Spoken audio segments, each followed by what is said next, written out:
suscríbete al canal y activa las notificaciones. Cuando mi propio hijo me abandonó en un centro comercial sin un centavo en el bolsillo, susurrándome al oído, ya no eres mi responsabilidad, supe que había llegado el momento de mostrarle quién soy realmente. Pero antes de continuar, deja que te explique cómo llegué hasta ese momento tan humillante. Mi nombre es Elena, y durante 57 años creí que conocía el significado del amor incondicional.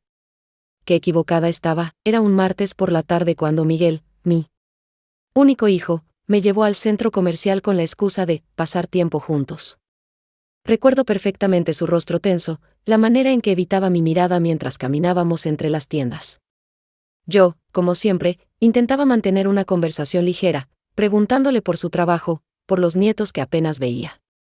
Ya. Mamá, necesitamos hablar, me dijo finalmente, señalando una banca cerca de la fuente central. Su voz tenía un tono que no reconocí, frío y distante. Me senté esperando quizás que me contara sobre algún problema en su matrimonio con Sofía, su esposa desde hace 8 años. Te di todo lo que pude durante toda mi vida, y ahora sigues pidiendo más, comenzó, sin siquiera mirarme a los ojos. No puedo seguir manteniéndote, mamá. Ya no puedo más. Sentí como si me hubieran golpeado en el estómago. ¿Mantenerme? Miguel, yo nunca te he pedido que me mantengas. Solo he pedido un poco de compañía, ver a mis nietos de vez en cuando. No.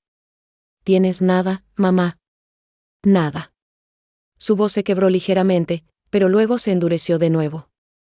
Y no puedo seguir cargando con esa responsabilidad. Miguel, hijo, no tengo nada por qué. Intenté explicarle, pero él se levantó bruscamente. Se acabó, mamá. Encuentra tu propio camino. Y ahí fue cuando sucedió algo que me heló la sangre. Me volví instintivamente hacia donde sabía que estaba Sofía, mi nuera, quien supuestamente había ido al baño. Allí estaba, a unos metros de distancia, observando toda la escena. Nuestras miradas se cruzaron, y entonces vi algo que jamás olvidaré, una sonrisa malévola se extendió por su rostro. No era una sonrisa de tristeza o incomodidad por la situación. Era la sonrisa de alguien que había conseguido exactamente lo que quería. En ese momento, mientras veía a mi hijo alejarse sin voltear atrás y a mi nuera con esa expresión de triunfo, algo se rompió dentro de mí. Pero no fue mi corazón. Lo que se rompió fue la venda que había tenido en los ojos durante tantos años. Sofía se acercó lentamente, ya sin disimular su satisfacción. Elena, me dijo con una voz melosa que ahora reconocía como completamente falsa, espero que entiendas que esto es lo mejor para todos. Miguel necesita pensar en su propia familia ahora. No dije nada. Me quedé allí sentada, observándola, estudiando cada gesto, cada palabra. Por primera vez en años, realmente la estaba viendo. Y lo que vi me aterrorizó y me despertó al mismo tiempo. No dirás nada, ¿verdad?, añadió, y en su tono había una amenaza velada. Fue entonces cuando entendí que había sido una tonta durante demasiado tiempo. Que esa sonrisa malévola no era nueva, simplemente yo había estado ciega para verla. Que todas las veces que Sofía había estado de mi lado, cuando Miguel y yo discutíamos, todas las veces que había intercedido por mí, había sido parte de un plan mucho más grande. Me levanté de esa banca sintiendo algo que no había sentido en décadas, una determinación férrea que creía haber perdido para siempre. Tienes razón, Sofía, le dije con una calma que me sorprendió incluso a mí misma. No diré nada. Porque había decidido que las acciones hablarían por mí mientras caminaba hacia la salida del centro comercial, con apenas 20 pesos en mi bolsillo y sin saber cómo llegaría a casa, una sonrisa comenzó a formarse en mis labios. Había sido una ingenua, había confiado ciegamente, había escondido quién era realmente pensando que eso me haría más digna de amor, pero eso había terminado, era hora de que conocieran a la verdadera Elena.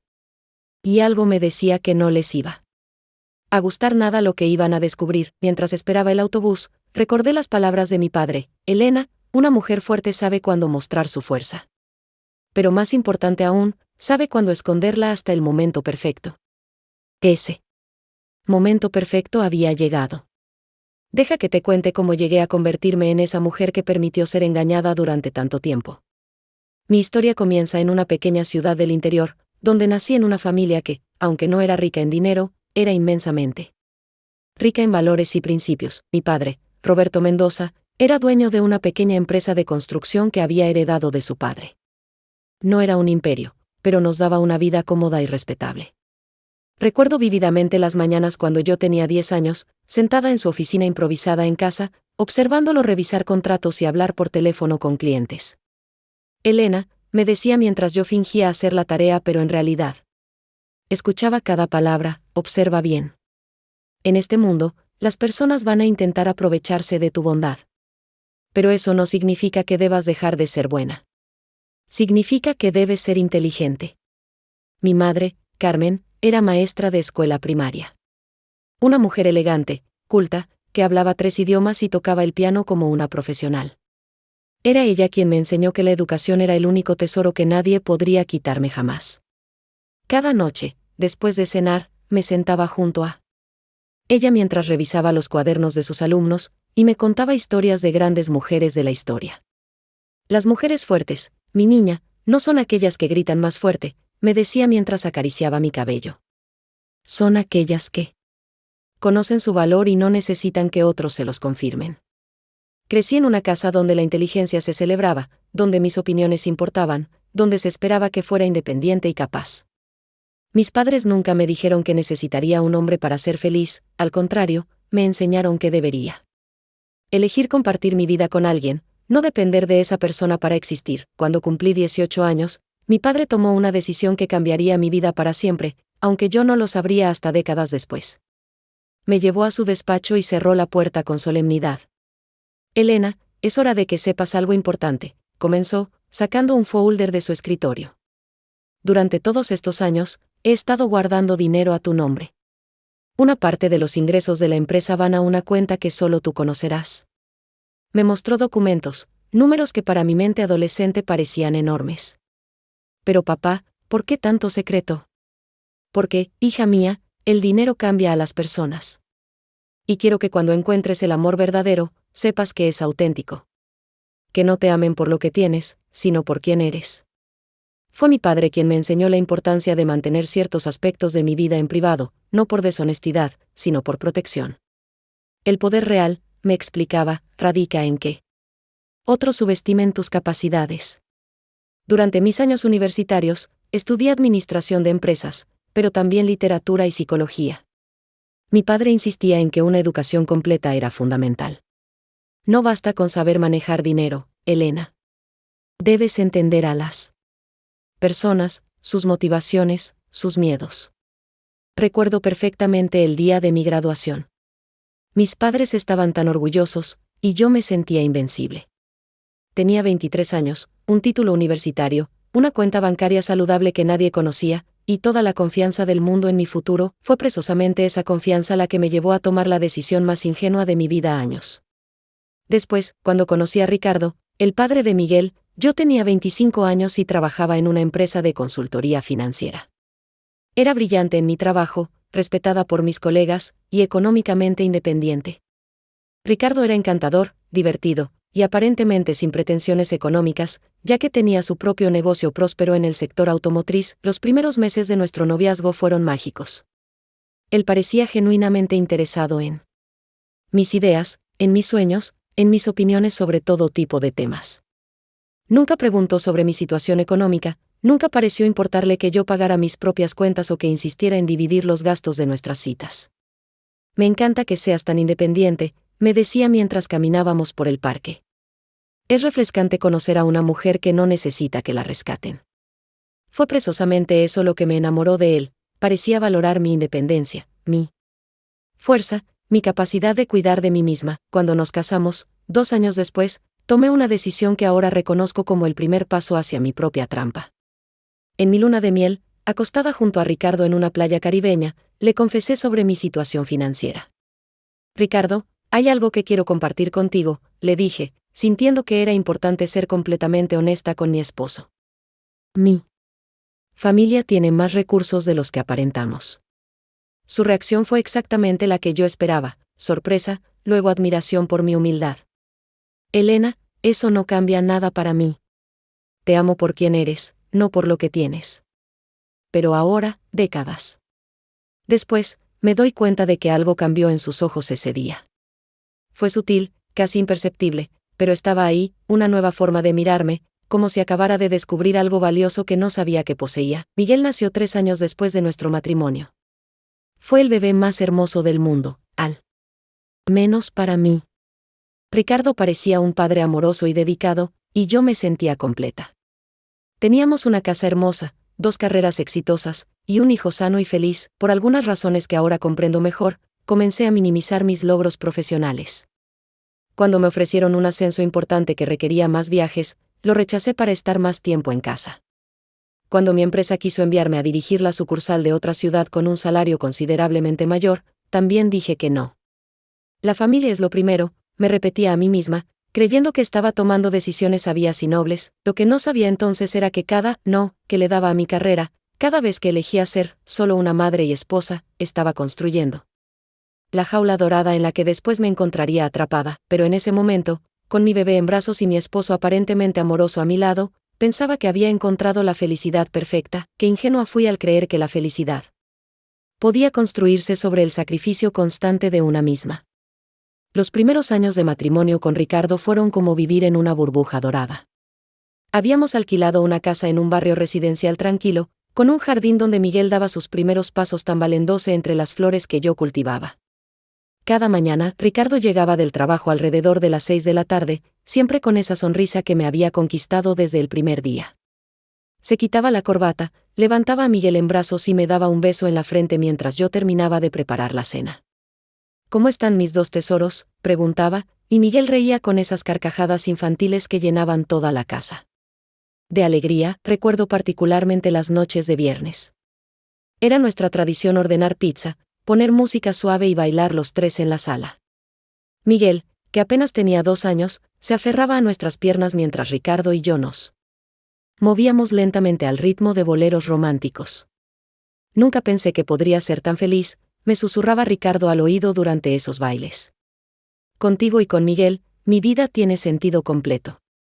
En esos momentos, yo cerraba los ojos y me permitía creer que habíamos construido algo eterno, algo inquebrantable. Durante el día, mientras Ricardo trabajaba en su taller mecánico, yo me dedicaba completamente a Miguel y a la casa. Había dejado mi trabajo en la consultora financiera cuando nació nuestro hijo, convencida de que ser madre de tiempo completo era mi nueva vocación más importante. Miguel era un niño brillante y curioso. A los 3 años ya sabía contar hasta 100 y conocía todas las letras del alfabeto. Pasábamos horas en el parque, donde él me hacía 1000 preguntas sobre todo lo que veía: por qué los pájaros volaban, por qué el cielo era azul, por qué algunas flores olían diferente que otras. Mamá es la más inteligente del mundo, le decía a otros niños en el parque, y mi corazón se llenaba de orgullo maternal. Los domingos eran sagrados en nuestra familia. Ricardo cerraba el taller y nos íbamos de excursión, a la playa, a las montañas, o simplemente a caminar por el centro histórico de la ciudad. Miguel llevaba su pequeña mochila con juguetes y nosotros cargábamos la canasta del picnic. Cuando sea grande, quiero ser como papá y tener un taller, decía Miguel mientras observaba a Ricardo explicarle cómo funcionaba el motor de nuestro automóvil. Y yo quiero que seas lo que te haga más feliz, mi amor, le respondía yo, acariciando su cabello rizado que había heredado de su padre. Ricardo parecía el esposo perfecto. Nunca levantaba la voz, siempre me consultaba las decisiones importantes, y trataba a Miguel con una paciencia infinita.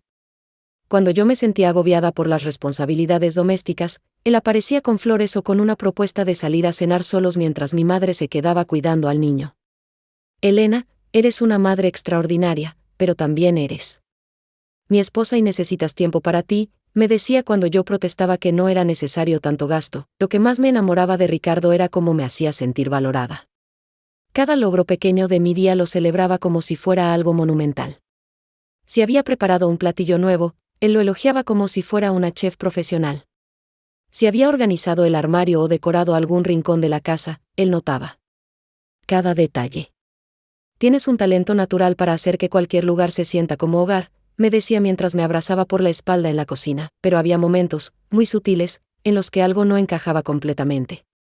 Ocasiones en las que Ricardo hacía comentarios que me dejaban con una sensación extraña, aunque en el momento no lograba identificar exactamente qué me molestaba. Por ejemplo, cuando recibí una llamada de mi antigua jefa ofreciéndome regresar a la empresa con una posición aún mejor que la que había dejado, Ricardo me escuchó hablar por teléfono y luego dijo: Es halagador que te busquen, amor, pero Miguel te necesita aquí. Además, yo gano suficiente para mantener a la familia cómodamente. O cuando mis amigas de la universidad me invitaron a una reunión mensual que habían empezado a organizar, Ricardo comentó, me parece perfecto que veas a tus amigas, pero no te vayas a acostumbrar a salir mucho. Las familias sólidas se construyen cuando todos están presentes. En ese momento, sus palabras me sonaban protectoras, como las de un hombre que valoraba la unidad familiar.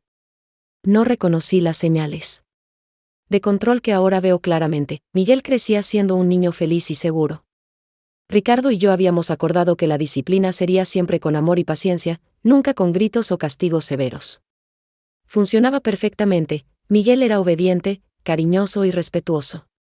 Mamá, cuando yo tenga hijos, quiero ser como tú y papá, me dijo una vez mientras lo ayudaba con sus primeros ejercicios de escritura. ¿Y cómo somos papá y yo?, le pregunté, genuinamente curiosa por su perspectiva infantil. Ustedes siempre están juntos, siempre se quieren, y siempre me cuidan. Quiero una familia igual. Esas palabras me llenaron de una satisfacción profunda. Sentía que estábamos construyendo exactamente el tipo de hogar que yo había soñado.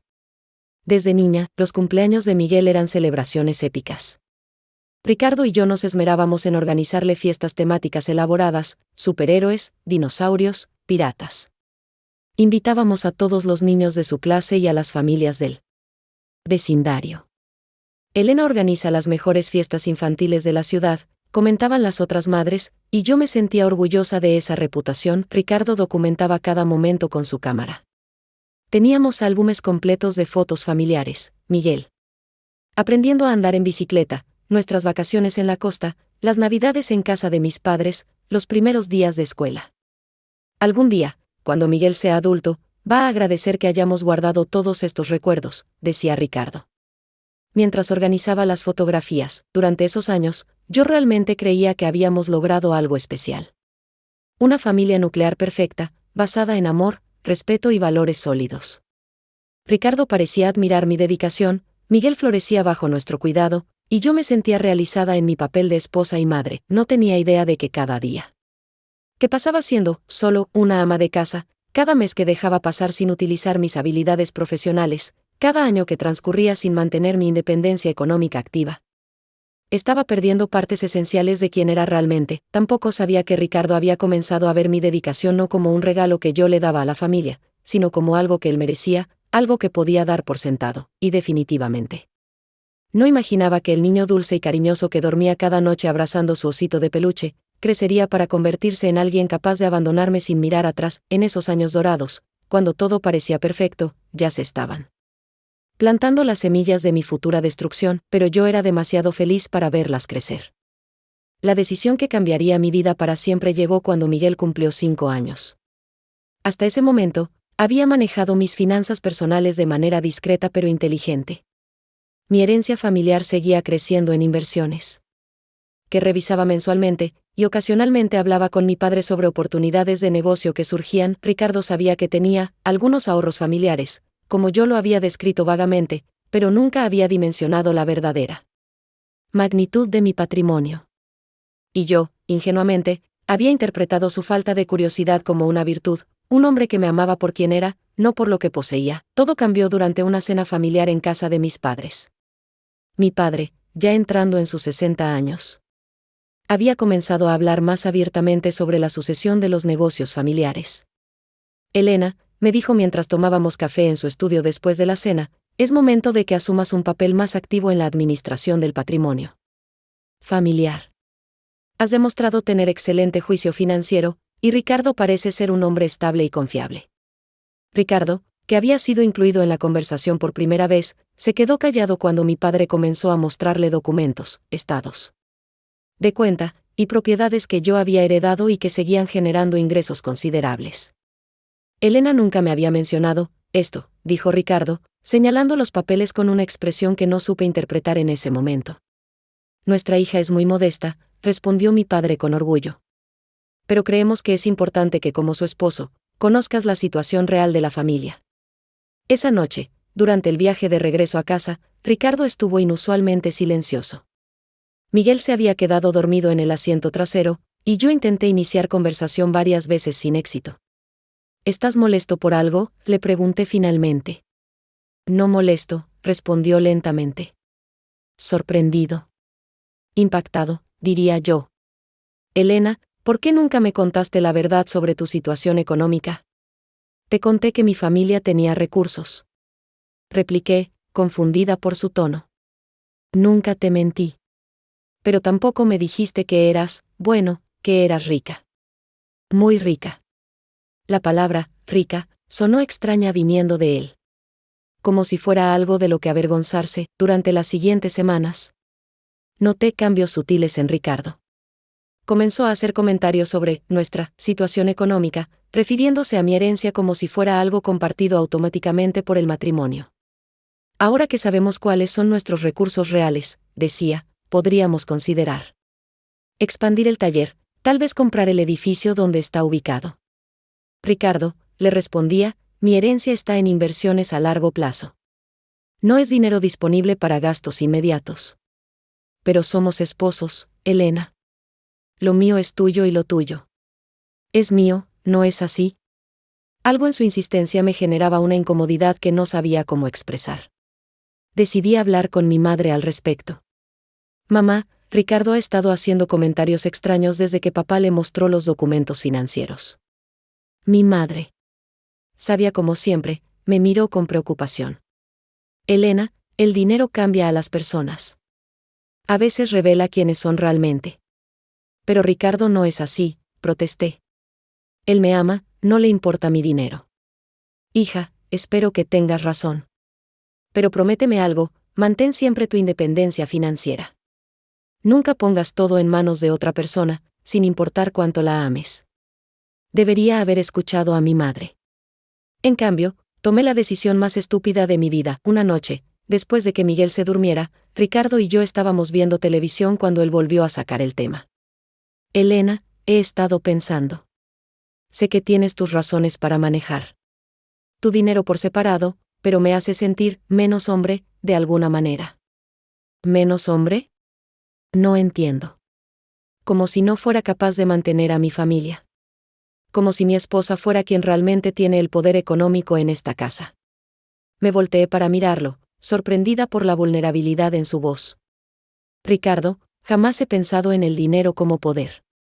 Y jamás te he hecho sentir menos por tu situación económica. Lo sé, amor, lo sé. Pero la sociedad es cruel. La gente habla. Algunos de mis clientes ya han hecho comentarios sobre el mecánico que se casó con la heredera rica, punto. Esa información me dolió profundamente. No soportaba la idea de que Ricardo se sintiera humillado por mi situación familiar. ¿Qué propones?, le pregunté. Que pongamos todo bajo un mismo techo financiero. Que manejemos nuestros recursos como una verdadera familia unida. Que nadie pueda decir que hay secretos entre nosotros. La propuesta sonaba razonable, incluso romántica. La idea de que no hubiera separaciones artificiales entre nosotros, de que fuéramos verdaderamente socios en todos los aspectos de la vida. Pero mis padres esperan que yo mantenga cierto nivel de control sobre la herencia familiar, le expliqué. Elena. Tus padres van a entender. Eres una mujer casada ahora, con un hijo. Tu lealtad principal debe ser hacia tu esposo y tu hijo, no hacia tus padres. Esas palabras me resonaron profundamente. Quería ser una buena esposa, una compañera leal. La idea de que Ricardo se sintiera disminuido por mis recursos familiares me parecía terrible. Durante los siguientes meses, poco a poco, comencé a transferir el control de mis cuentas e inversiones a cuentas conjuntas. Ricardo insistía en que él se encargaría de la administración diaria, ya que yo estaba muy ocupada con Miguel y la casa, punto. Déjame manejar las finanzas, amor. Así tú puedes concentrarte en lo que haces mejor, ser la madre y esposa perfecta. Cada transferencia la justificaba como un acto de amor y confianza.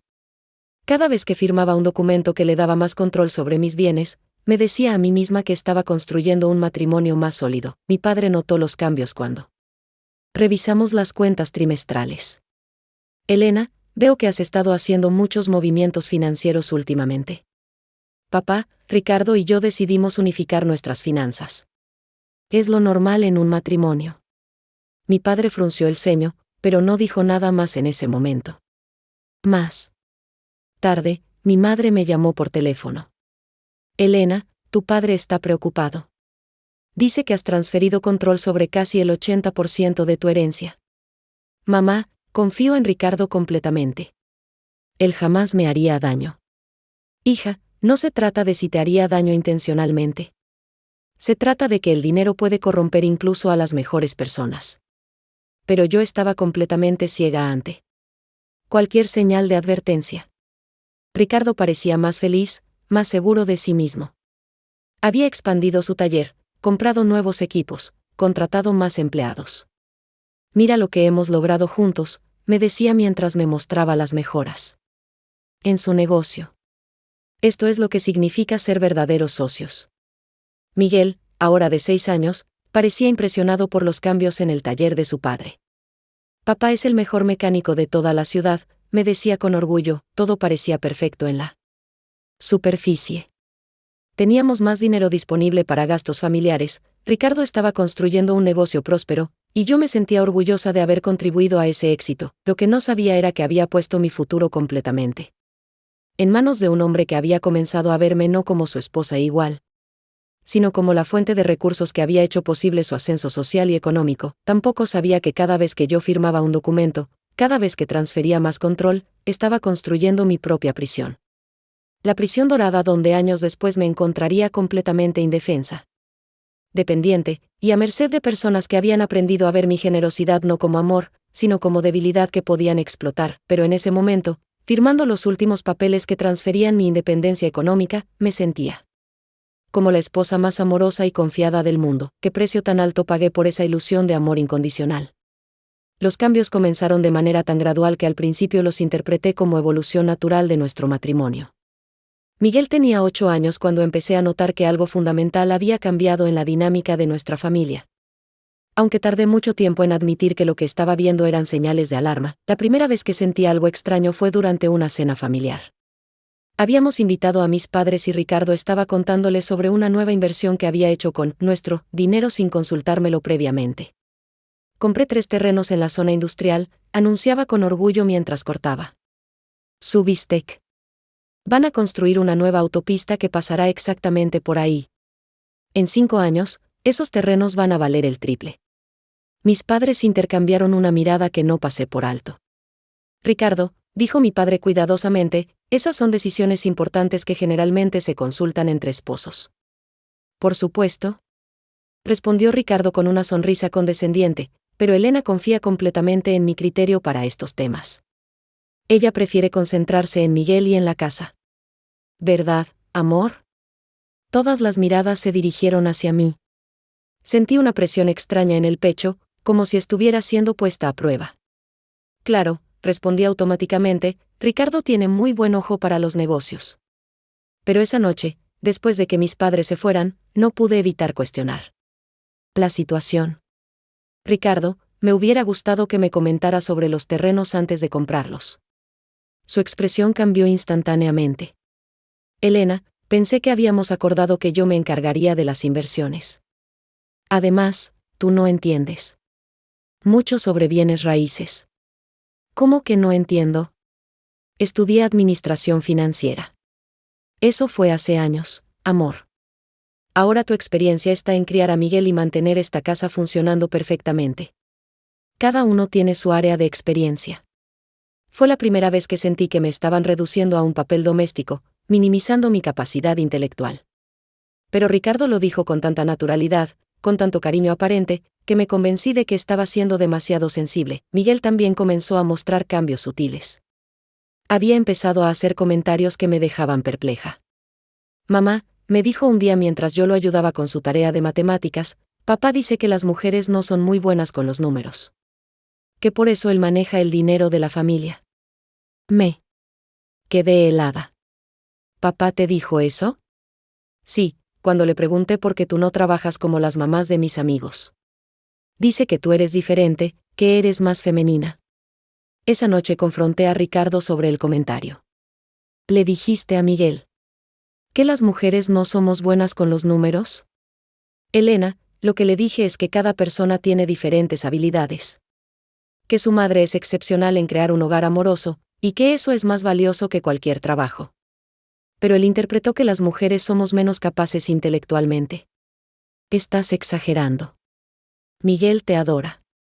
Solo quería explicarle por qué elegiste ser ama de casa en lugar de trabajar. La palabra, elegiste, resonó extrañamente en mis oídos.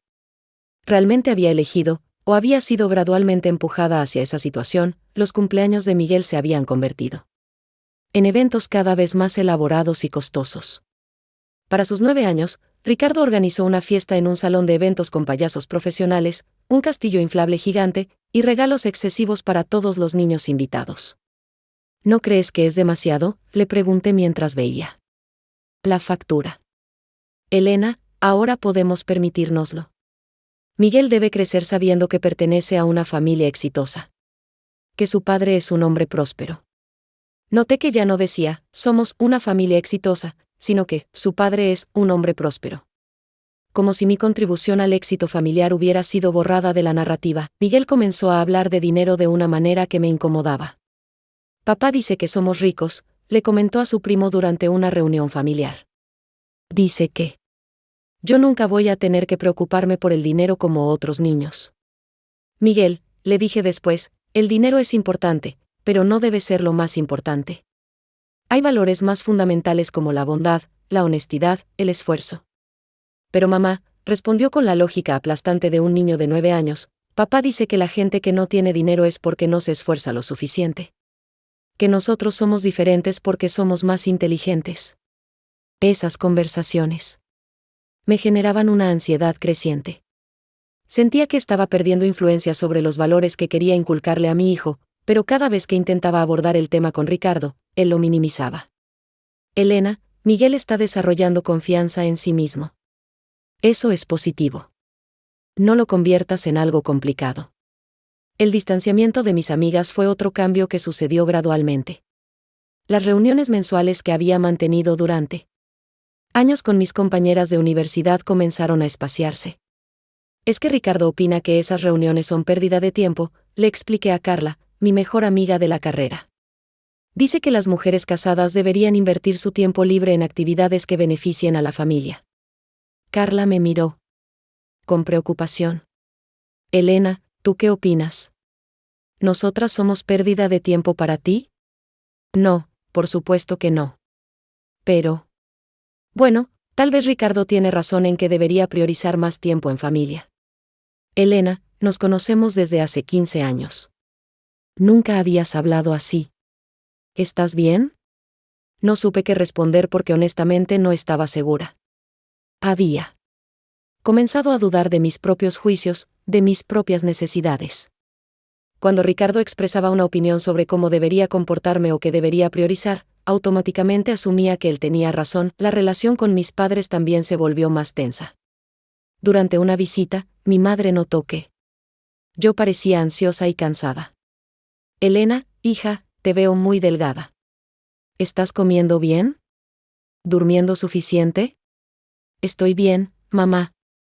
Solo que manejar la casa, Miguel, y todas las responsabilidades a veces es agotador. ¿Qué responsabilidades? Pensé que Ricardo se había hecho cargo de las finanzas para facilitarte las cosas. Sí, pero ahora él espera que yo me encargue de otros aspectos. Organizar las cenas de negocios, mantener relaciones con sus clientes importantes, coordinar las actividades sociales que pueden beneficiar sus inversiones. Mi madre frunció el ceño. Eso suena como trabajo no remunerado para el negocio de Ricardo. Mamá, es mi esposo. Apoyar su éxito es apoyar el éxito de nuestra familia. Elena, antes tú tenías tu propia carrera, tus propios logros. Ahora todo parece girar en torno a facilitarle la vida a Ricardo. Esa conversación me molestó profundamente, no porque mi madre estuviera equivocada, sino porque tenía razón y yo no estaba lista para admitirlo. Miguel cumplió 10 años y por primera vez no quiso que yo organizara su fiesta. Papá dice que él va a hacerse cargo de todo, me informó. Que las fiestas de niños grandes son diferentes. Sentí como si me hubieran dado una bofetada. Organizar las fiestas de Miguel había sido una de mis mayores alegrías, una tradición que creía que él valoraba tanto como yo. Pero Miguel, siempre hemos planeado tus cumpleaños juntos. Mamá, ya no soy un bebé. Papá entiende mejor qué quieren los niños de mi edad. Esa noche lloré por primera vez en meses. Ricardo me encontró sollozando en la cocina y su reacción fue irritación, no compasión. Elena, ¿por qué estás siendo tan dramática? Miguel está creciendo, necesita más influencia masculina. Es natural. Pero yo soy su madre. Siempre voy a ser su madre. Por supuesto que sí. Nadie dice lo contrario. Pero hay cosas que un padre puede enseñarle mejor que una madre. Y planear una fiesta para un niño de 10 años es una de esas cosas. Me di cuenta de que llevaba meses sintiéndome como una invitada en mi propia vida.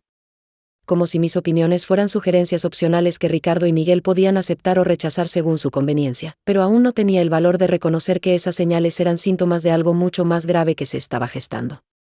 En mi familia, aún creía que todo se resolvería con paciencia, comprensión y más esfuerzo de mi parte por ser la esposa y madre perfecta. No sabía que cada día que pasaba siendo complaciente, estaba alimentando un monstruo que eventualmente me devoraría por completo. Cuando Miguel cumplió 15 años, conoció a Sofía. En ese momento parecía solo una adolescente dulce e inocente que había llegado a nuestras vidas de la manera más natural. Era compañera de clase de mi hijo y había venido a estudiar para un examen de química. Recuerdo perfectamente el día que la conocí. Era una tarde de abril y yo estaba preparando galletas en la cocina cuando escuché voces en la sala. Miguel nunca había traído amigos a casa, especialmente no chicas. Así que me asomé con curiosidad. Mamá, te presento a Sofía, dijo Miguel con una sonrisa tímida que no le había visto antes. Está en mi clase de ciencias. Sofía era una chica bonita, de cabello largo y castaño, ojos grandes y expresivos, y una sonrisa que parecía genuinamente cálida. Se levantó inmediatamente cuando me vio y se acercó con una educación impecable.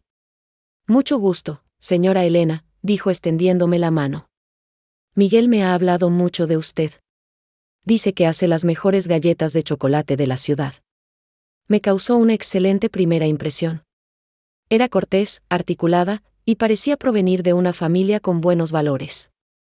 Cuando le ofrecí las galletas que acababa de hornear, se deshizo en elogios genuinos. Están deliciosas. Mi abuela también hornea, pero estas tienen algo especial. ¿Cuál es su secreto? Pasamos casi una hora conversando sobre recetas, mientras Miguel y ella trabajaban en sus ejercicios de química. Sofía hacía preguntas inteligentes sobre todo, la decoración de la casa, los libros en mi estante, incluso sobre las plantas del jardín. Se nota que usted tiene muy buen gusto, me dijo mientras observaba las fotografías familiares.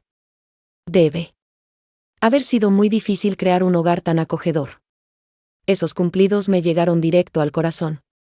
Hacía mucho tiempo que no recibía reconocimiento por mi trabajo doméstico, y Sofía parecía valorar genuinamente todo lo que yo había construido. Durante los siguientes meses, Sofía se convirtió en una visitante regular. Venía a estudiar con Miguel, pero siempre encontraba tiempo para conversar conmigo. Me preguntaba sobre mi juventud, sobre cómo había conocido a Ricardo, sobre mis experiencias como madre. Usted debe haber sido muy inteligente para haber estudiado administración, me decía. Yo también quiero estudiar algo relacionado con negocios. ¿Podría darme algunos consejos? Me sentía halagada por su interés. Finalmente tenía a alguien que valoraba mi experiencia y conocimiento. Comencé a compartir con ella cosas sobre finanzas personales, inversiones, y manejo de recursos que no había discutido con nadie en años. La independencia económica es fundamental para cualquier mujer, le aconsejaba mientras preparábamos té en la cocina. Nunca dependas completamente de otra persona, sin importar cuánto la ames. Sofía escuchaba atentamente, tomaba notas mentales, y hacía preguntas muy perspicaces sobre temas financieros complejos. Señora Elena, ¿usted maneja sus propias inversiones o su esposo se encarga de todo? Bueno, respondía con cierta incomodidad. Ricardo maneja la mayoría de nuestras finanzas ahora. Yo solía estar más involucrada, pero él tiene más experiencia en ciertos tipos de inversiones. Pero usted debe seguir teniendo acceso a toda la información, ¿verdad? Digo, es su dinero. También. Esas preguntas me hacían reflexionar sobre aspectos de mi situación que había estado evitando examinar. Era cierto que hacía mucho tiempo que no revisaba personalmente nuestros estados de cuenta, que no participaba en las decisiones de inversión importantes, que había perdido el control directo sobre el patrimonio que había aportado al matrimonio. Sofía también mostraba gran interés por Ricardo. Cuando él llegaba del trabajo, ella se acercaba respetuosamente a saludarlo y le hacía preguntas sobre su negocio con una admiración que a él claramente le agradaba. Señor Ricardo, Miguel me contó que usted convirtió un pequeño taller en una empresa próspera. Eso requiere mucha visión empresarial. Ricardo se expandía bajo esos elogios. Comenzó a quedarse en la sala cuando Sofía estaba de visita, contándole historias sobre sus éxitos comerciales, sus inversiones inteligentes y sus planes futuros de expansión. La clave del éxito, le decía mientras yo servía café, es tomar riesgos calculados y no dejar que las emociones interfieran con las decisiones racionales. Sofía absorbía cada palabra como si fuera sabiduría divina. Usted debe ser una inspiración para Miguel. Tener un padre tan exitoso debe motivarlo muchísimo. Lo que más me gustaba de Sofía era cómo parecía unir a nuestra familia. Miguel estaba más comunicativo cuando ella venía, Ricardo se quedaba más tiempo en casa para participar en las conversaciones, y yo me sentía valorada nuevamente. Como la anfitriona que creaba el ambiente cálido donde todos se reunían.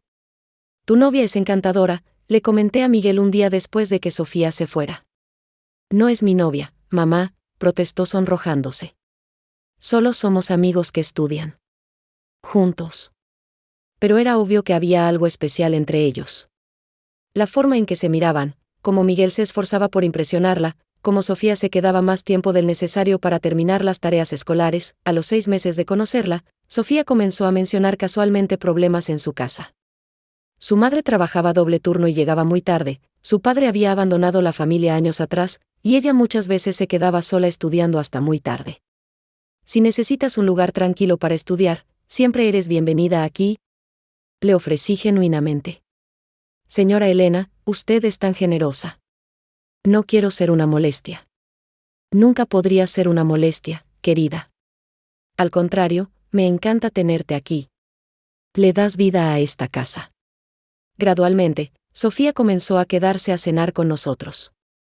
Ricardo no objetó, de hecho, parecía disfrutar de tener una audiencia joven que lo escuchara hablar sobre sus negocios.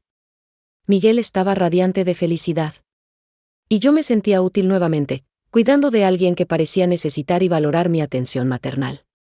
Sofía es como la hija que nunca tuve, le comenté a Ricardo una noche. Es tan educada, tan inteligente, tan agradecida por todo lo que hacemos por ella. Es una buena influencia para Miguel, concordó Ricardo. Viene de una familia humilde, así que valora las oportunidades. No como otros chicos de su edad que dan todo por sentado.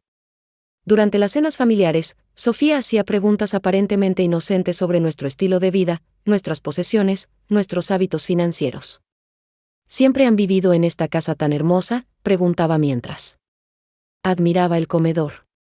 La compramos cuando Miguel era pequeño, explicaba Ricardo con orgullo. Era una inversión inteligente.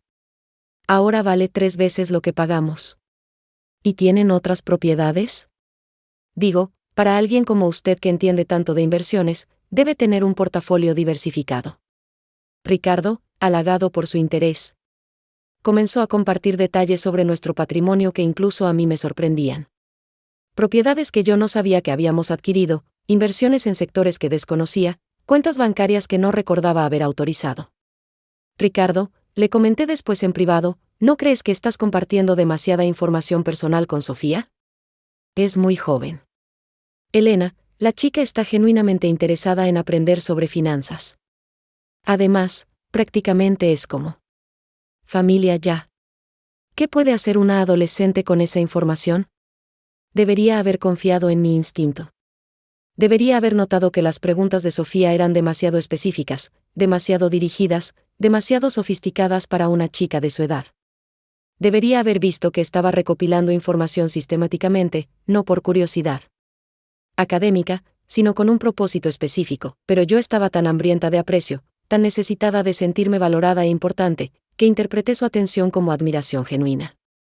Pensé que finalmente había encontrado a alguien que reconocía mi valor, que valoraba mis contribuciones, que veía en mí algo más que solo una ama de casa invisible. No tenía idea de que cada cumplido que me hacía, cada pregunta que formulaba, cada momento de aparente intimidad familiar que compartíamos, era parte de una estrategia cuidadosamente planificada. No sabía que mientras yo la veía como la hija que nunca tuve, ella me estaba estudiando como su objetivo principal, y definitivamente no imaginaba que toda esa información que Ricardo compartía tan generosamente, toda esa confianza que yo depositaba tan ingenuamente, estaba siendo utilizada para construir la trampa perfecta que eventualmente me dejaría sin nada. Pero en ese momento, sirviendo cenas familiares donde todos parecían felices y unidos, me sentía como la matriarca exitosa de una familia próspera y armoniosa. Qué ciega estuve ante la serpiente que había invitado a mi propio jardín. Miguel se graduó de la preparatoria a los 17 años y anunció que se casaría con Sofía inmediatamente después. Yo apenas había procesado que mi pequeño niño se había convertido en un hombre cuando me enfrenté a la realidad de que pronto tendría una nuera permanente. Mamá, sé que eres joven, le dije durante una de nuestras conversaciones en la cocina, pero el matrimonio es una decisión muy seria. Tal vez deberían esperar a que terminen la universidad. Señora Elena, respondió Sofía con esa sonrisa angelical que ya conocía tan bien, entiendo su preocupación. Pero Miguel y yo nos amamos profundamente, y creo que cuando se encuentra el amor verdadero, la edad no importa.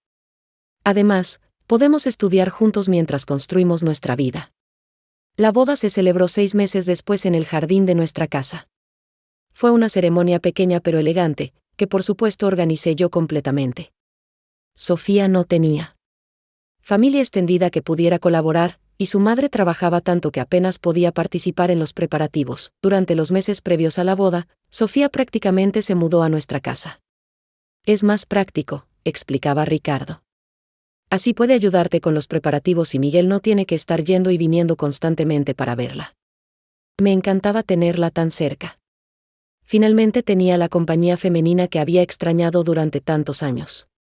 Cocinábamos juntas, planeábamos la decoración de la casa, y ella me escuchaba con atención cuando le contaba historias sobre mi juventud y mi matrimonio con Ricardo. Usted tuvo mucha suerte de encontrar un hombre como el señor Ricardo, me decía mientras doblábamos servilletas para la recepción. No todos los hombres son tan exitosos y generosos. Ricardo ha trabajado muy duro por todo lo que tenemos, respondía yo, perpetuando la narrativa que se había establecido en nuestra familia. Después de la boda, los recién casados se quedaron viviendo con nosotros, temporalmente, mientras ahorraban para su propia casa. Pero el arreglo temporal se extendió mes tras mes, y gradualmente me di cuenta de que se había convertido en algo permanente. Es inteligente, argumentaba Ricardo. ¿Para qué van a gastar dinero en renta cuando tenemos espacio de sobra aquí? Además, Miguel puede aprender más sobre los negocios familiares estando cerca. Los negocios familiares. Esa frase comenzó a aparecer cada vez más frecuentemente en nuestras conversaciones, aunque yo no recordaba exactamente cuándo habíamos decidido que el taller de Ricardo se había convertido en negocio familiar. Sofía demostró ser una estudiante excepcional de la dinámica de nuestra casa. Observaba atentamente cómo funcionaban nuestras rutinas, quién tomaba qué decisiones, cómo se manejaba el dinero, y dónde estaban los puntos vulnerables de cada relación familiar. Con Miguel, se mostraba como la esposa perfecta, sumisa cuando convenía, pero lo suficientemente inteligente como para influir en sus decisiones sin que él se diera cuenta. Lo alentaba a tomar más responsabilidades en el negocio de su padre, y lo convencía de que ya era hora de que se comportara como el hombre de la familia que pronto sería. Con Ricardo, adoptó el papel de la nuera admirativa que valoraba su sabiduría y respetaba su autoridad. Señor Ricardo, le decía durante las cenas, Miguel tiene tanta suerte de tener un padre que puede enseñarle tanto sobre el mundo de los negocios. Espero que algún día me permita aprender también. Conmigo. Mantenía la fachada de la hija cariñosa que necesitaba orientación materna. Señora Elena, usted es la mujer más sabia que conozco. Espero algún día poder ser tan elegante y capaz como usted. Lo que no me di cuenta en ese momento era que cada uno de nosotros estaba recibiendo exactamente el tipo de atención que más anhelábamos, y que esa atención estaba siendo cuidadosamente calibrada para mantenernos satisfechos mientras Sofía recopilaba información y establecía su posición de control. El primer incidente que debería haberme alarmado sucedió 6 meses después de la boda. recibí una llamada del banco informándome que una de mis cuentas de ahorros personales había sido cerrada y los fondos transferidos. Debe haber un error, le dije al empleado bancario. Yo no autoricé ninguna transferencia. Señora, tengo aquí los documentos con su firma y la de su esposo, quien tiene poder de representación sobre esa cuenta. Cuando confronté a Ricardo esa noche, su explicación sonó perfectamente razonable. Elena, esa cuenta estaba generando muy poco interés. Transferí los fondos a una inversión de mayor rendimiento que manejo con mis socios comerciales. Vas a ganar mucho más dinero. Pero Ricardo, me hubiera gustado que me consultaras antes. Amor, constantemente me consultas las decisiones domésticas, y yo confío en tu criterio completamente. Esperaba que tuvieras la misma confianza en mi criterio financiero. Me sentí culpable por cuestionar su decisión. Además, Sofía estaba presente durante la conversación y agregó: señora Elena, el señor Ricardo tiene razón. Usted maneja la casa perfectamente, y él maneja las finanzas perfectamente. Es una división ideal del trabajo. Durante los siguientes meses, comenzaron a suceder más transferencias y consolidaciones de mis cuentas. Cada vez, Ricardo tenía una explicación lógica, y cada vez, Sofía respaldaba su razonamiento con comentarios aparentemente inocentes. Es tan inteligente diversificar las inversiones de esa manera, decía. Mi profesora de economía siempre dice que las familias exitosas consolidan sus recursos para maximizar las oportunidades. Miguel también comenzó a participar en estas conversaciones financieras, pero su papel era principalmente repetir lo que Ricardo y Sofía le habían explicado previamente. Mamá, papá está haciendo crecer nuestro patrimonio familiar. Deberías estar orgullosa de lo inteligente que es para los negocios. Empecé a notar que cada vez tenía menos acceso directo a información sobre nuestras finanzas. Cuando pedía ver estados de cuenta o documentos de inversión, Ricardo me decía que todo estaba en la oficina, o que los contadores tenían todo organizado digitalmente, punto. No te preocupes por esos detalles técnicos, Elena. Yo me encargo de todo eso para que tú puedas concentrarte en las cosas que realmente importan. Las cosas que realmente importaban, según esta nueva dinámica, eran mantener la casa, preparar las comidas, organizar las actividades sociales que beneficiaban los negocios de Ricardo, y ser la anfitriona perfecta cuando venían clientes o socios comerciales. Sofía se convirtió en mi asistente informal para estas actividades. Me ayudaba a planear las cenas, coordinaba las invitaciones, y se encargaba de muchos detalles logísticos.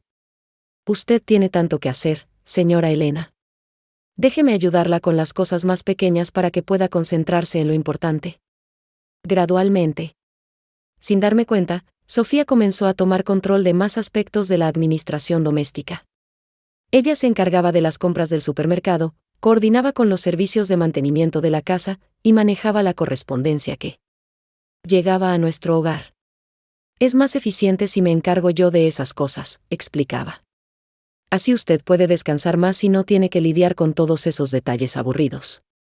Un día, cuando fui a buscar algunos documentos importantes en el estudio de Ricardo, descubrí que muchos de mis papeles personales ya no estaban ahí.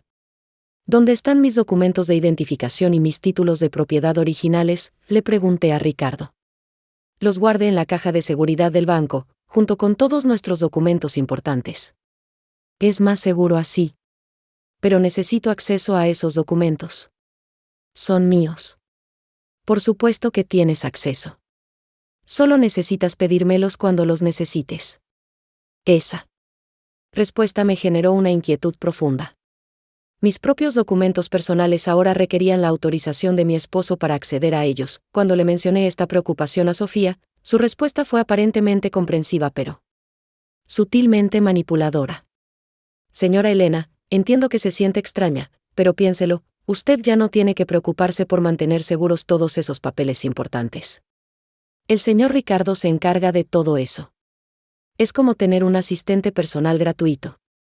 Esa noche no pude dormir. Por primera vez en años, comencé a cuestionar sistemáticamente la situación en la que me encontraba. ¿Cuándo había perdido el control sobre mis propios documentos? ¿Cuándo había dejado de tener acceso directo a mis propias cuentas bancarias? cuando había comenzado a necesitar permiso para tomar decisiones sobre mi propia vida, pero cada vez que estos pensamientos comenzaban a formar un patrón claro en mi mente, alguien en la familia hacía algo que me recordaba lo afortunada que era de tener una familia tan unida y exitosa. Ricardo me traía flores sin motivo aparente. Miguel me decía que era la mejor madre del mundo. Sofía me agradecía constantemente por haberla acogido como una hija verdadera, y yo, desesperada por mantener la armonía familiar y aterrorizada de confrontar la posibilidad de que había entregado mi autonomía voluntariamente, elegía creer que mis preocupaciones eran exageradas. No sabía que cada día que pasaba sin cuestionar activamente la situación, cada documento que permitía que se moviera sin mi supervisión directa, cada cuenta que se consolidaba sin mi participación real, estaba cavando más profunda la fosa de la cual eventualmente me sería imposible salir. La telaraña se había tejido tan gradualmente, tan suavemente, que cuando finalmente me di cuenta de que estaba atrapada, ya era demasiado tarde para desenredarme. Sin ayuda externa, pero esa revelación aún estaba por llegar. El despertar llegó de la manera más inesperada. Fue un martes cualquiera, 3 años después de la boda de Miguel y Sofía. Yo estaba limpiando el despacho de Ricardo cuando encontré una carpeta que había caído detrás de su escritorio. Al levantarla, se abrió y varios documentos se esparcieron por el suelo. Mientras recogía los papeles, mi vista se detuvo en uno que tenía mi nombre. Era una transferencia de propiedad de la casa donde vivíamos, mi casa, la que habíamos comprado con mi dinero cuando Miguel era pequeño. Según el documento, yo había vendido mi parte de la propiedad a Ricardo por una cantidad ridículamente baja, y la transacción estaba fechada apenas 6 meses atrás. Mi corazón comenzó a latir tan fuerte que podía escucharlo en mis oídos. Con manos temblorosas, revisé el resto de los documentos. Había transferencias de acciones, liquidaciones de cuentas de inversión, ventas de propiedades que ni siquiera sabía que poseíamos. Todas con mi firma aparente, todas por cantidades muy por debajo del valor real, todas beneficiando a Ricardo. O a empresas de las cuales él era socio mayoritario. La firma en los documentos se parecía a la mía, pero había algo extraño en ella. Pequeñas diferencias que solo yo podría notar, la forma en que hacía la E de Elena, el ángulo de la A al final de mi apellido. Era una falsificación muy buena, pero definitivamente no era mi letra. En ese momento, escuché pasos acercándose por el pasillo. Rápidamente guardé los papeles en mi bolso y coloqué la carpeta vacía sobre el escritorio, fingiendo que seguía limpiando. Elena, ¿qué haces aquí? Era Sofía, con esa sonrisa que ahora me parecía menos angelical y más calculadora. Solo. Estaba limpiando, respondí, tratando de mantener la voz normal. Esta carpeta se había caído. Sofía se acercó y tomó la carpeta, revisándola rápidamente. Sus ojos se detuvieron un segundo más de lo normal en mi rostro, como si estuviera evaluando si había visto algo importante. Qué bueno que la encontraste, dijo finalmente. Ricardo estaba buscándola esta mañana. Tiene documentos muy importantes. ¿Hay documentos importantes?, pregunté, intentando sonar casual. Cosas del negocio, inversiones, ya sabes. Nada que deba preocuparte.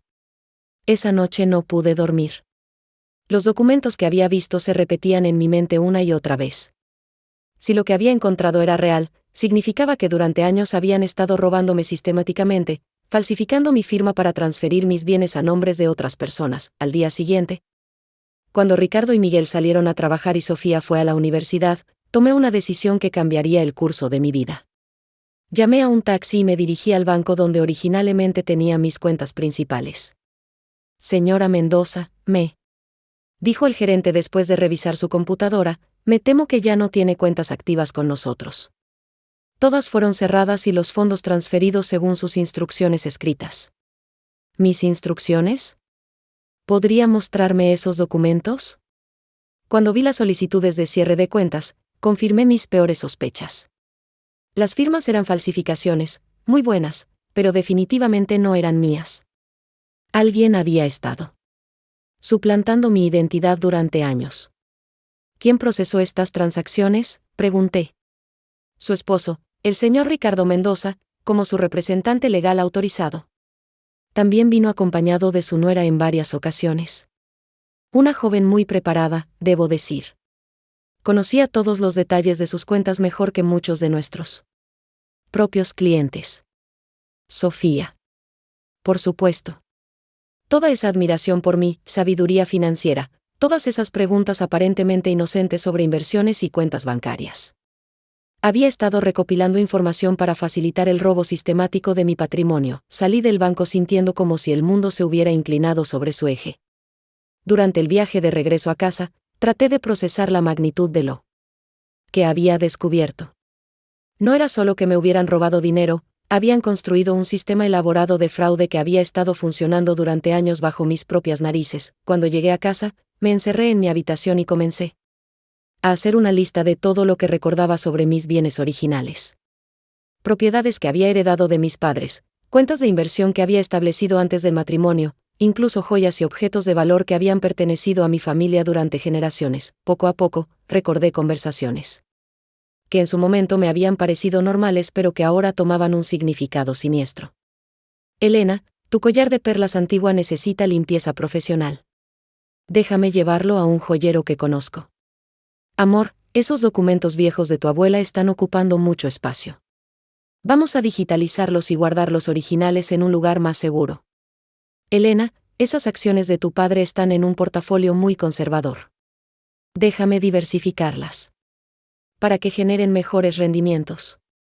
Cada favor que Ricardo me había hecho, cada mejora que había sugerido para mi patrimonio, cada simplificación de mis asuntos financieros, había sido parte de un plan meticuloso para transferir gradualmente todos mis bienes a su control, y Sofía no era la dulce nuera que me había adoptado como madre sustituta.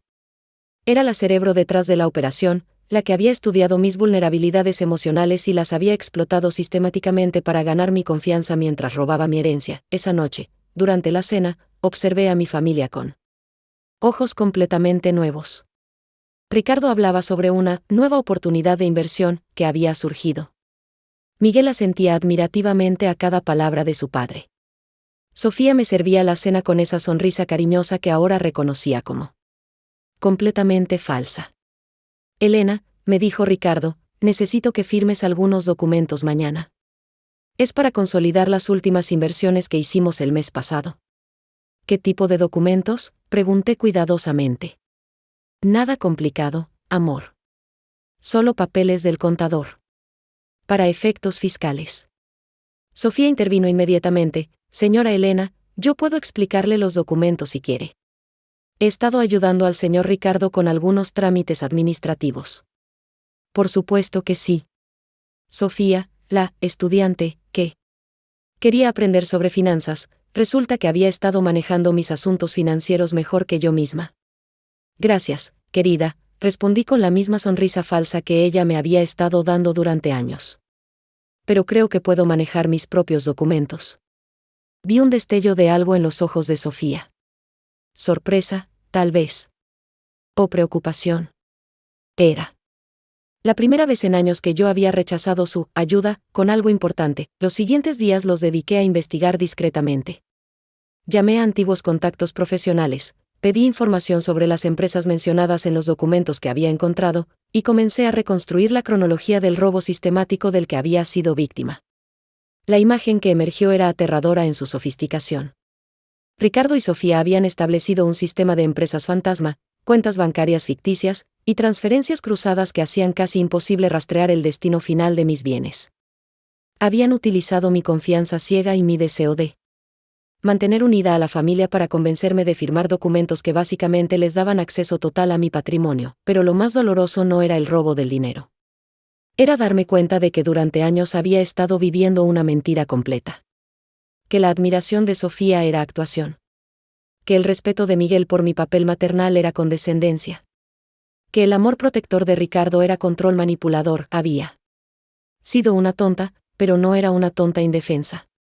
Mis padres me habían criado para ser fuerte e independiente, y esas cualidades seguían ahí, enterradas bajo años de manipulación pero no destruidas. Comencé a planear mi contraataque con la misma meticulosidad con que ellos habían planeado mi destrucción. Si pensaban que habían neutralizado completamente a la Elena inteligente y capaz que una vez fui, estaban a punto de descubrir lo equivocados que estaban. Primero, necesitaba reunir evidencia sólida de sus crímenes. Segundo, necesitaba proteger cualquier activo que aún pudiera estar a mi nombre real. Tercero, necesitaba encontrar aliados legales y financieros que pudieran ayudarme a recuperar lo que me habían robado. Y cuarto, necesitaba hacerlo todo sin que ellos sospecharan que había descubierto su juego hasta que fuera demasiado tarde. Para que pudieran destruir evidencia o transferir los últimos activos que quedaban, por primera vez en años, me sentí verdaderamente viva. El dolor de la traición era abrumador, pero la certeza de que finalmente conocía la verdad me daba una energía que no había sentido desde mi juventud. Mi familia había subestimado gravemente a la mujer que habían convertido en víctima. Estaban a punto de descubrir que Elena Mendoza no era tan fácil de destruir como habían creído. La guerra había comenzado, y esta vez yo conocía las reglas del juego. Mi primer aliado llegó de la manera más inesperada. 3 semanas después de haber descubierto los documentos falsificados, recibí una llamada que cambiaría toda la dinámica de mi situación. «Señora Elena Mendoza», preguntó una voz masculina. Que no reconocí. «Sí, soy yo. Mi nombre es Carlos Herrera, soy investigador privado. Estoy trabajando en un caso que involucra actividad financiera sospechosa, y su nombre ha aparecido en varios documentos que estamos analizando». Mi sangre se heló. ¿De qué tipo de documentos habla? «Señora, ¿podríamos reunirnos en persona? Hay información que creo que usted necesita conocer, y también hay cosas que usted podría saber que serían muy valiosas para mi investigación». Acordamos encontrarnos en un café del centro, lejos de cualquier lugar donde Ricardo o Sofía pudieran verme.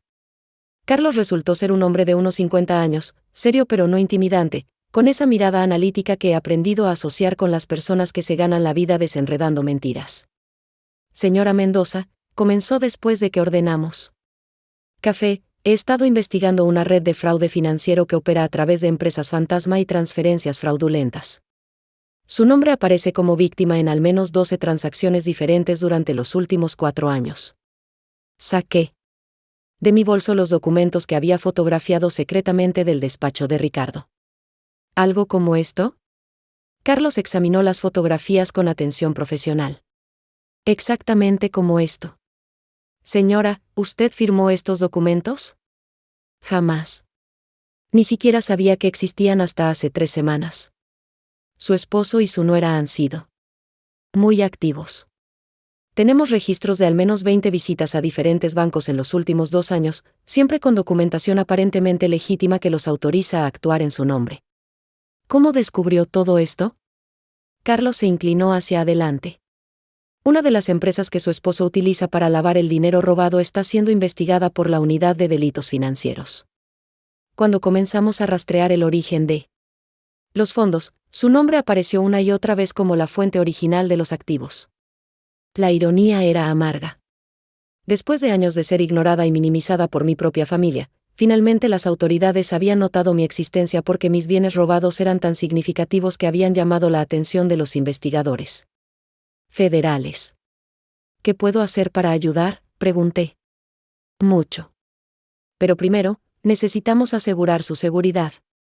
Si su esposo y su nuera descubren que usted está cooperando con nuestra investigación, podrían acelerar la transferencia de los activos restantes o incluso tomar medidas más drásticas». ¿Medidas más drásticas? Señora, estamos hablando de millones de pesos en fraude. La gente mata por mucho menos dinero. Esa posibilidad no se me había ocurrido, pero tenía sentido terrible.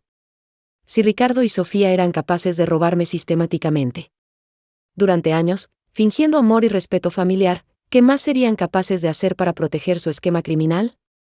Carlos me puso en contacto con Laura Vázquez, una abogada especializada en recuperación de activos robados. Laura tenía aproximadamente mi edad, pero emanaba una confianza profesional que yo recordaba haber poseído alguna vez. «Elena, me dijo durante nuestra primera reunión, he visto casos similares, pero raramente con víctimas que tengan tanto para recuperar. Eso es bueno y malo. Bueno porque vale la pena pelear. Malo porque las personas involucradas tienen mucho que perder si son expuestas. ¿Cuáles son mis opciones? Podemos proceder de 2 maneras. Opción 1. Presentamos cargos criminales inmediatamente. Esto detiene cualquier actividad adicional, pero también les da tiempo para destruir evidencia y transferir activos a jurisdicciones donde no podemos alcanzarlos. ¿Y la opción 2? Jugamos su propio juego. Usted actúa como si no supiera nada mientras nosotros documentamos cada movimiento que hacen. Reunimos evidencia irrefutable, localizamos todos los activos escondidos, y cuando tengamos un caso hermético, actuamos decisivamente. La idea de continuar viviendo con personas que sabía que me estaban robando me resultaba nauseabunda, pero entendí la lógica estratégica. ¿Cuánto tiempo tomaría la segunda opción? Probablemente entre 3 y 6 meses. Pero Elena, esto requiere que usted sea una actriz perfecta. Un solo error, una sola indicación de que sospecha algo, y podrían desaparecer con todo lo que queda. Durante los siguientes meses, viví la experiencia más surreal de mi vida. Durante el día, seguía siendo la Elena complaciente y aparentemente ingenua que había sido durante años. Preparaba las comidas, organizaba las actividades sociales, sonreía cuando Sofía me ayudaba con las tareas domésticas y asentía admirativamente cuando Ricardo explicaba sus exitosas inversiones, pero por las noches, cuando todos dormían, me convertía en una espía en mi propia casa. Fotografié documentos, grabé conversaciones, copié información de computadoras, y documenté cada aspecto del esquema criminal que operaba bajo mi propio techo. Descubrí que la operación era mucho más sofisticada de lo que había imaginado. Ricardo había establecido conexiones con otros estafadores profesionales. Sofía no era solo su cómplice, era parte de una red organizada que se especializaba en identificar mujeres vulnerables con patrimonio significativo. Miguel es perfecto. Escuché a Sofía decir durante una llamada telefónica que logré grabar. Totalmente manipulable, y su madre confía en él ciegamente. Hemos transferido casi todo sin que ella sospeche nada. Saber que mi propio hijo era parte del esquema fue el golpe más devastador. No era solo un joven ingenuo manipulado por una esposa mayor, era un participante activo que sabía exactamente lo que le estaban haciendo a su madre. Laura me conectó con un psicólogo forense que me ayudó a entender la dinámica de lo que había vivido. Elena, lo que usted experimentó se llama abuso financiero sistemático. Es una forma de violencia doméstica que utiliza el control económico para mantener a la víctima dependiente y vulnerable. Pero yo les entregué control voluntariamente. No, usted fue manipulada gradualmente para tomar decisiones que parecían razonables en el momento, pero que fueron diseñadas específicamente para debilitar su posición. Eso no es consentimiento informado, es coerción psicológica. Esas explicaciones me ayudaron a procesar la culpa y la vergüenza que había estado sintiendo. No había sido una tonta. Había sido víctima de criminales profesionales que habían explotado mi amor familiar para destruir mi vida financiera. Carlos descubrió que Sofía tenía un historial. Su verdadero nombre era Sofía Restrepo, y había sido arrestada 2 veces en otros estados por esquemas de fraude similares. Había un patrón claro: se acercaba a familias con hijos jóvenes y patrimonio significativo, se casaba con el hijo, ganaba la confianza de la familia, y sistemáticamente robaba todo lo que podía antes de desaparecer. La diferencia en su caso, me explicó Carlos, es que su patrimonio es mucho más grande que en casos anteriores. Probablemente decidió que valía la pena quedarse más tiempo para maximizar el robo. También descubrimos que Ricardo había estado desvió fondos de otros clientes de su taller. Había utilizado mi dinero robado como garantía para préstamos comerciales fraudulentos, creando una pirámide de deudas y engaños que eventualmente colapsaría. Cuando esto se descubra públicamente, me advirtió Laura, va a ser un escándalo enorme. Su familia va a estar en todos los periódicos locales. ¿Mi familia?, pregunté amargamente. No tengo familia. Tengo criminales que han estado fingiendo amarme mientras me robaban todo. El plan final tomó forma cuando Carlos confirmó que habían localizado la mayoría de mis activos robados. Estaban escondidos en una red compleja de cuentas bancarias y propiedades, pero eran recuperables si actuábamos correctamente. Elena, me dijo Laura durante nuestra última reunión de preparación, mañana cambia todo. Una vez que presentemos los cargos y ejecutemos las órdenes de arresto, no hay vuelta atrás. ¿Está lista para esto? Pensé en la mujer que había sido antes del matrimonio, independiente, inteligente, capaz. Pensé en la mujer en la que me había convertido, complaciente, dependiente, invisible. Y pensé en la mujer que quería ser nuevamente, fuerte, auténtica, libre. He estado lista durante 20 años, respondí. Solo que no lo sabía. Esa noche, mientras preparaba la cena familiar que sabía sería la última, observé a Ricardo explicarle a Miguel sobre una nueva oportunidad de inversión, y a Sofía sonriéndome con esa falsedad que ya no me engañaba. Mañana descubrirían que Elena Mendoza no era la víctima indefensa que creían haber creado. Mañana conocerían a la verdadera Elena, y mañana comenzaría mi nueva vida. El día llegó un viernes por la mañana. Ricardo había salido temprano al taller, y Miguel tenía clases en la universidad. Solo Sofía y yo estábamos en casa, desayunando en la cocina como habíamos hecho cientos de veces durante los últimos años. Señora Elena, me dijo Sofía mientras untaba mermelada en su tostada, el señor Ricardo quiere que firme unos documentos esta tarde. Algo sobre la transferencia final de unas propiedades.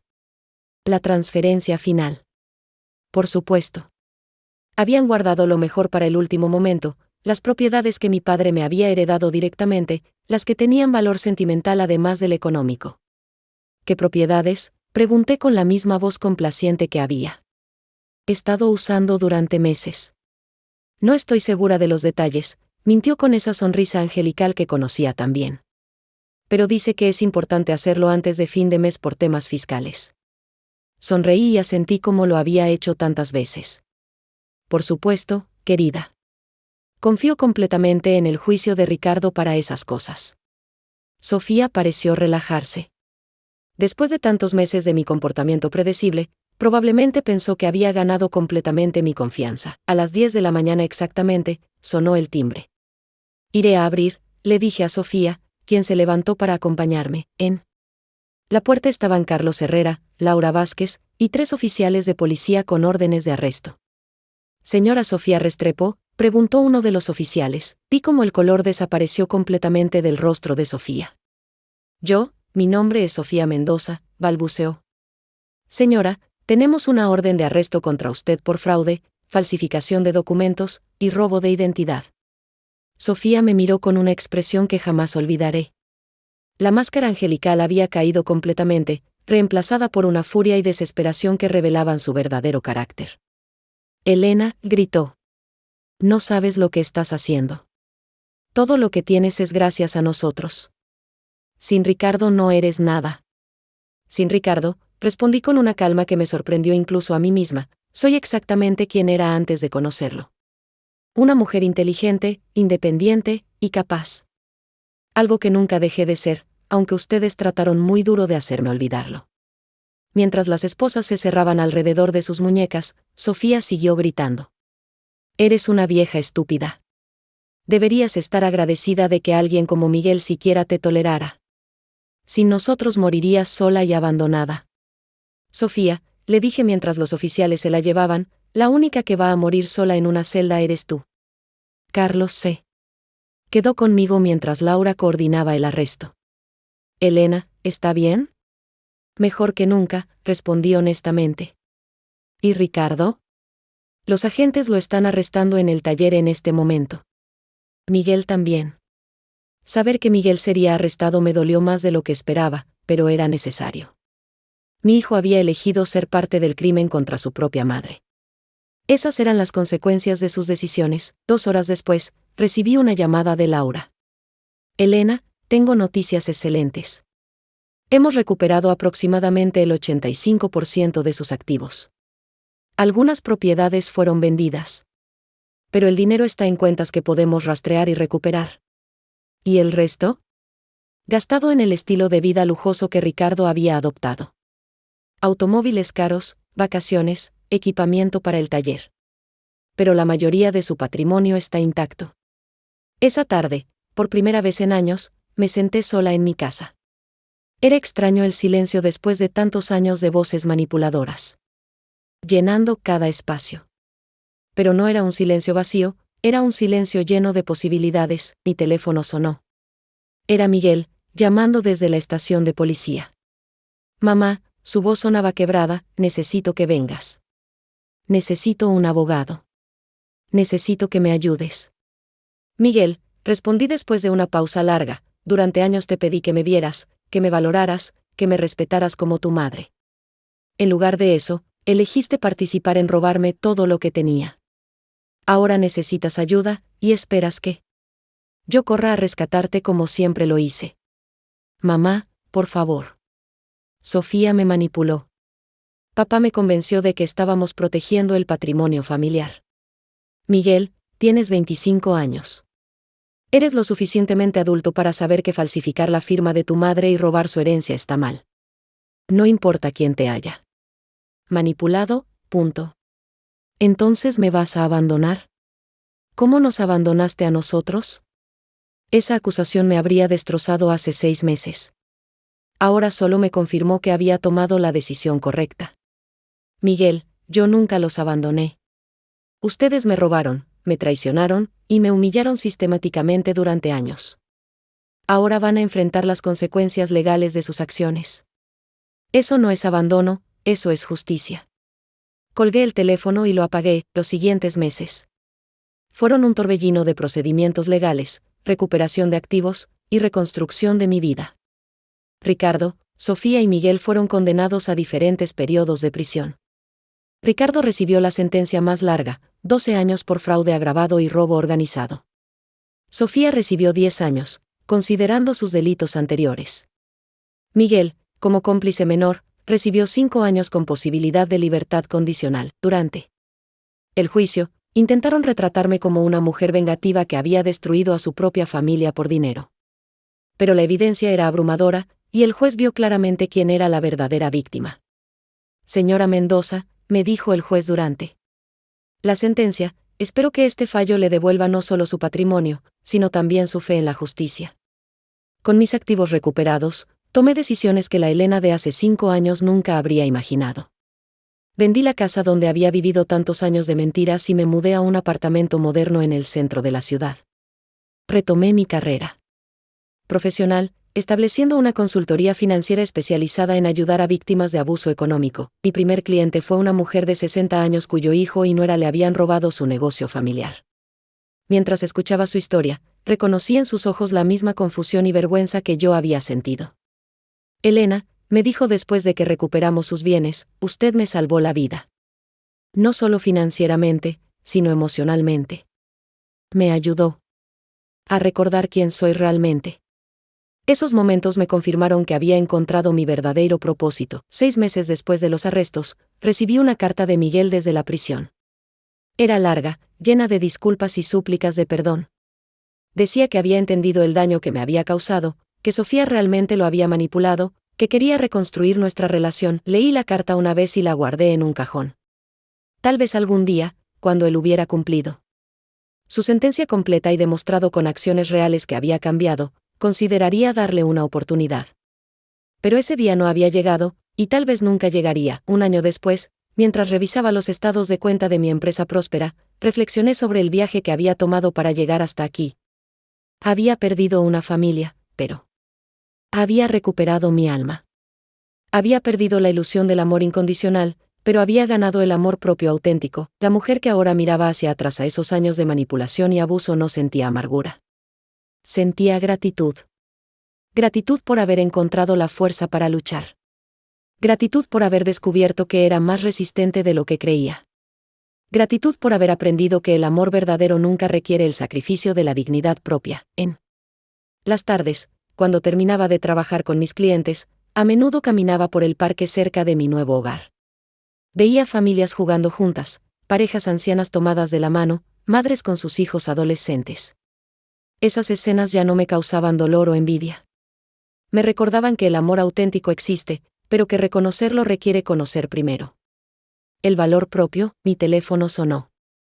Era Laura, quien se había convertido en amiga además de abogada. Elena, tengo una cliente nueva que podría beneficiarse de tu experiencia. Una mujer mayor cuya familia la está presionando para vender su casa y mudarse a un asilo. Sospecha que quieren quedarse con el dinero. Envíame su información, respondí inmediatamente. La veré mañana mismo.